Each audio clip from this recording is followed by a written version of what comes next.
Hello everybody, this is Gregory with How I Lost Over 100 Pounds and I've kept it off for 30 plus years, where there should be no hesitance in your weight loss and in your weight maintenance.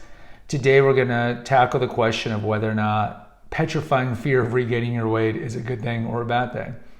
Now before we begin, if you need help with weight loss, especially from the psychological point of view, contact me through the Clarity FM link found here in the episode notes. Also, you'll see links to my website, Naturopathic Earth, which has hundreds of articles and recipes, my podcast, The Awakened Man, which has been around since 2017, my 2 books, and if you really appreciate my content, there is a link for PayPal.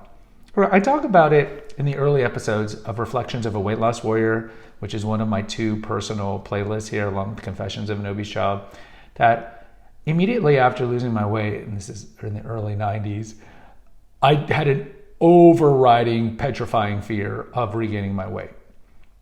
And this makes sense because, as I mentioned, the kind of American, I wouldn't say it's a classic novel, but a lot of kids used to read it, Flowers for Algernon, which was a book about, it's been a long time since I've read it, but about a gentleman who is like, I guess we would call him special ed today, and then he takes an experimental drug and he's able to no longer be special ed, but he becomes a genius. And so at the beginning, it's like a superhero finding his powers. And then he gets to experience all these things. He becomes very arrogant, and then the effects stop to wear off, and then he goes back to being what he was before. And so when I lost my weight, I was like, oh my God, now I have an opportunity to be normal, to fit in, not to be ridiculed, to get girls, maybe to even get a kiss, maybe even to get married and have babies. And all, it was a gigantic thing because I didn't think this was going to happen from my perspective. Yes, I mean, I guess on one level, I know that fat people can get married, of course. But on one level, I didn't really think that because, I mean, even fat women don't want to be with fat guys. And I was pretty large. So when I lost all the weight, I was like in this moment, I was like, wow, I have a chance to actually have women in my life and be normal. And so early in my weight loss, I certainly think there was an absolute petrifying fear of regaining my weight, to the point where it motivated me to do, I guess, what a lot of things would be good things, like working out every day. And it's not like I needed a lot of motivation to do that, because as I mentioned in the first video I ever did here, the number one thing for weight loss and weight maintenance is to change your paradigm. You must change your paradigm. That means you must change how you view food, exercise, sleep, and everything fundamentally. So it was already wired in me to exercise every day. So that petrifying fear of like, oh my God, I've had my first kiss. I go to the episode, I think it's like episodes 3 and 4, like my first girlfriend, stuff like that, after I lost my weight. I was like, oh my God, I don't want to lose this. I don't want to lose this. And so I push and work out. And, I went through stretches of 37 days in a row where I'm running 5 miles a day, which is probably not good. I mean, looking back, I still run like alternating days and I've never had knee pain. So probably I could have handled it when I was 22, post weight loss. 21, whatever, but still, it's probably not good for your body, and I never did have any injuries. So it can motivate you, kind of like, have you ever done those ghoul runs or ghost marathons where you have people dressed up as zombies chasing you? Theoretically, you are going to run faster when you're in these things because you know that someone's actually chasing you, just like kids. You just say, okay, kid, go run. And then if it's like we're playing tag, you're going to run harder. So I kind of had like this zombie in my head that was constantly chasing me, and I think it was pushing me to work out so I wouldn't gain the weight back. Now, if you go to the early episodes of Reflections, I talk about my horribly dysfunctional eating during college, where I would essentially starve during the week and binge on the weekends, and I did this for several years.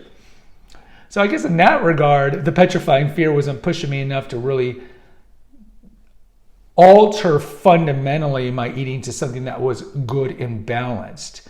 What it did is it altered it to be extremes. Starve for 5 days, binge for 2 days. Starve for 5 days, binge for 2 days. But that petrifying fear of regaining the weight at least got me to some sort of ritual and rhythm to at least be starving for 5 days and then binging for 2 days.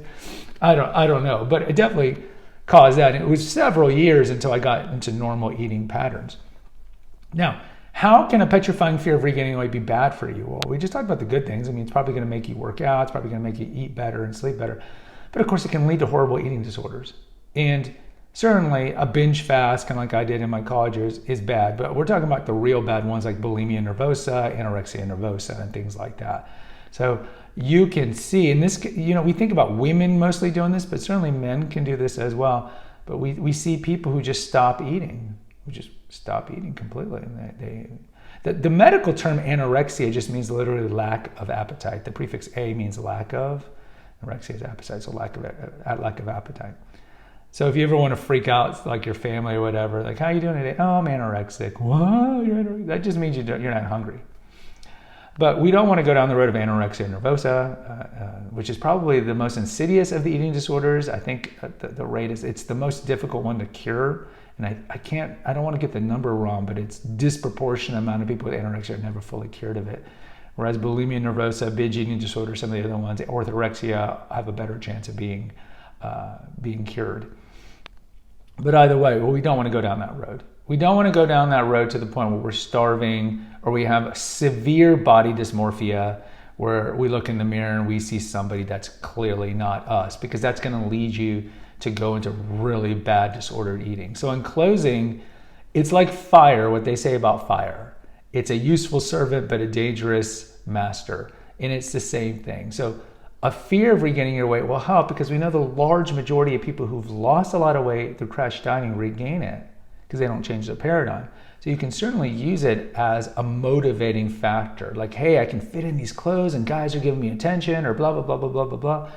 But like with all things, we talked about, like, can your weight be too low? I think we have an episode on that. Yes, with all things, you could take them to drastic extremes. And if you see yourself going down that slippery slope of anorexia, for example, where the fear is so petrifying that you're just not even eating, or you're vomiting up all day, then you certainly need to seek professional help for that, because of course, it's great to be regular weighted in terms of your overall longevity, but having eating disorders can shorten your life expectancy and even kill you. So it's almost like you're not seeing the forest for the trees in that regard.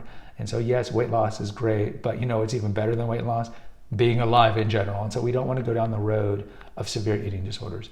Guys, post in the comments. I'd love to hear from you. Hit the notification, subscribe, and share button. Until next time, take care, God bless, and pray.